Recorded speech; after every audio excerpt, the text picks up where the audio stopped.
And welcome back. We are kicking off a brand new series this morning, Get Fit Today. We've been talking a lot about our resolution, revolution all month, and now it's time for us to break a sweat, feel the burn, and reach our 2019 goals. The experts from Men's Health and Women's Health magazines are going to put us to work over the next 10 weeks. We're joined now by their editors-in-chief, Richard Dorment, Liz Plosser. Good to see you guys. Happy New Year. In full disclosure, I'm in the middle of physical therapy for a bum back, so I'm going to bow out, but I'm going to help us walk through this whole thing right here. What's in store for our gang over the next 10 weeks, Liz? We have such an exciting program in mind for them. We've divided the anchors into 3 different teams, and each one has a goal that they'll be working toward over the course of 10 weeks. It's going to be a lot of fun. But regardless of what they're doing, they're all going to be using muscles they didn't know they had. They're going to be pushing themselves in ways they didn't know they were capable of, and they're going to be sweating a lot and having a whole lot of fun. So we're as excited as they are. All right, well, let's meet our first team. Come on out. Anchor team number 1. Well, there you go. Hoda and the Owl. We're ready. Let's go ahead and check out what these guys wanted to get done in the new year. Have a look. Hoda and I are going to bike 1,000 miles. How far is 1,000 miles? From where to where? From here. From New York to Iowa. That's it. Okay. I think. I mean, Calves on fire. Exhausted. What I like about biking is you sit. You know, you're sitting. It's comfy. I only like exercise where there's music involved, so it drowns out the hyperventilation. So I like loud, cranked up, because I feel like you can get lost in the music. Yeah. You can have a ball. You're drenched, and you don't realize it. You know what we could do? What? I think what we should also do is, as we're doing this ride, you and I come up with the most awesome playlist. Oh, what do you say we put the pedal to the metal? All right. How are they going to put the pedal to the metal? How are we going to do 1,000 miles in 10 weeks? I think they have it in them. What's so cool about Al and Hoda is that they already have a workout they click with. The point of the next 10 weeks will be taking it up a notch. And also we're going to add some cross-training to really support the muscles that you're using to bike those 1,000 miles. Well, nobody told us about that. You're going to do nothing about that. Training, some yoga, and honestly, it's going to make you a stronger cyclist. It'll feel easier and more fun when you're on the bike. When that expert said we should ride 500 miles, and Al said 1,000. Right. He doubled it. This is true. Yeah, you guys took it up a notch. All right. That's inspiring. Good luck. Let's meet our anchor team number 2. Here they come. Oh, Savannah.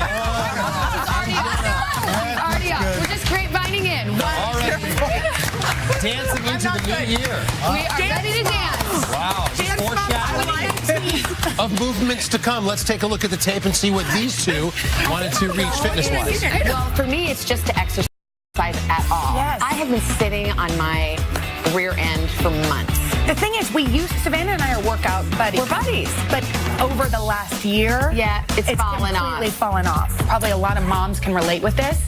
If we have the choice of hanging out with our kids together and maybe having a drink, we sometimes choose that. Yeah. But if we go ahead and put into place a calendar date to work out a couple times a week, we'll make it happen. We thought about running for cardio. Yes. And then we looked at the forecast. And it's really cold right now. We're going to dance for 45 minutes.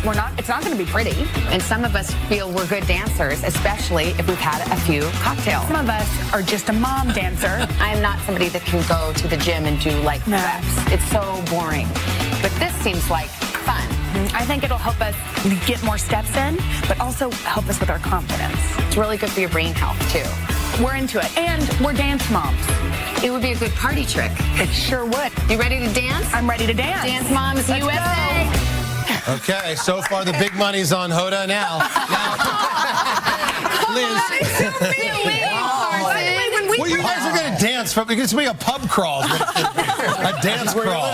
Liz, what is the program in all seriousness for the next 10 weeks for these two? So I love that we chose dance cardio because it's the workout that doesn't feel like a workout. You have so much fun, but you're using all of your muscles, you're burning tons of calories, you're sweating, you're listening to loud music, you're with a buddy, so it's going to be great.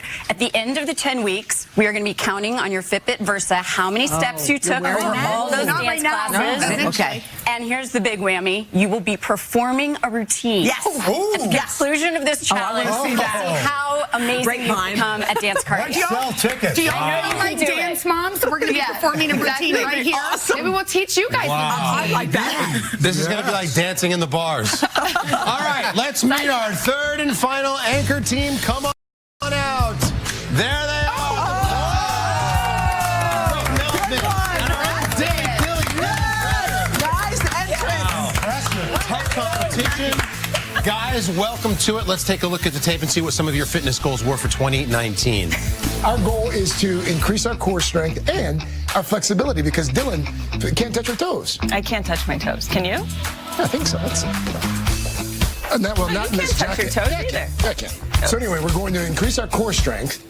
I hit 40 this year. Mm-hmm. And I read in some article that as you get older, that's one thing that's supposed to help keep you younger. A nice, strong core. I have a terrible back. I have really bad scoliosis. And I feel like if my core was stronger, that would help support my back. And maybe I'd be in less pain. When's the last time you've done a plank? I'm more of a runner, so I don't plank as often. I can't even tell you the last time I planked. We're expecting to feel like winners. All right, you ready to get fit today? Let's do it. All right, core strength and flexibility, Rich, these are two things that go hand in hand. They are, and being strong isn't just about big biceps or carrying people into on your back. Your body needs strength all day, every day, to protect yourself from injury, but also to push you to do the things you want to do in your everyday life. You don't just get that by lifting weights. You get it by combining weights with body weight exercises and with things you maybe never tried before, like Pilates or yoga, to push you to use your muscles in ways you didn't know that you could before. So we're going to be doing that over this 10-week program. We're going to be timing your planks over the course of the program to see how your core strength is developing. And we're also going to be testing your flexibility throughout the program. And I'm pretty sure at the end of it, you're going to be feeling looser, more limber, and more strong than you ever have. When you walk through the gym, Rich, you see lots of different versions of planks. What is, just verbally speaking, where should your butt be in a plank? I see it very high. You want a nice flat plane as best you can because you want that the pressure evenly distributed Like throughout your Dylan body. planking, I think we have that. Wait, we have Maybe that? we can get an idea of whether or I not. thought we were supposed to time So- That's it. That looks good. Is that a good plank? That's a great plank. And you want 10 that out of 10. squeezing the glute there, right? That's That's right. really going to be. That's right. getting the How long lower can you hold ab- Dylan's already fit. She started it. She did it for 1 minute and 20 seconds. What? Already. I did. And our goal is to double it by the end. Craig, what did you Right? do? I haven't planked you. I just want to beat Craig. I've turned this into a competition. Versus each other? I thought you were on the That's a team. great team. That's not going to be. Have you ever planked or have you done Pilates? I'm not a big Pilates guy. I'm not a big No, plank I've never guy. done Pilates or yoga or any of Running that. weights. That's kind of my. Have you ever eaten salmon on a plank? It's delicious. It's good. The wood doesn't burn. All right, guys. Well, listen, another thing for people at home, because we want you guys to get involved as well. And Liz, Rich, the buddy part of this, why is that important? Oh, it's so huge. Having a workout buddy makes you accountable. There's tons of research on this. People say if they have somebody to meet for a workout, they're 80% more likely to stick with it. And some studies have even reported you're a third more likely to lose weight on your program. Not that that's the goal here, but it's a nice side benefit. Why wouldn't we? It's a lot more fun. This is going to be fun. All right, you guys ready to get to work? All right, now we want you at home to join all of the weekly workout plans that we're going to put up, by the way, are going to be at today.com. So pick a team that's in line with maybe your fitness goals. Tweet us your progress. You can play along with them. Use the hashtag GetFitToday. Guys, good luck. Thank you. Liz, Rich, you've got your work cut out. Thank you so much. Coming up next, you do. we've got some music to get you moving from George Ezra's in the building. Good to have George here. But first, this is Today on NBC. Good luck, everybody. I want to